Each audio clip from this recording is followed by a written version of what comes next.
हो तकदीर का काजी कहता है, क्यों जुल्मत के दिन सहता है। अपने बच्चों के मुस्तकबिल का कातिल बन के रहता है। ना जीता है ना मरता है, क्यों हक लेने से डरता है हक हमारा, है हक हमारा।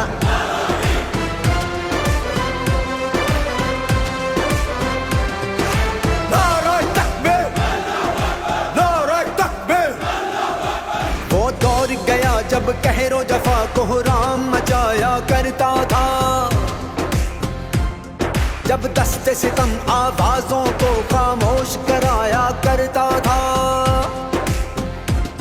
जब अहले खिरद की सोचों पर एक खौफ का पहरा रहता था, जब जुल्म की हर यलगार यहाँ मजलूम मुसलसल सहता था।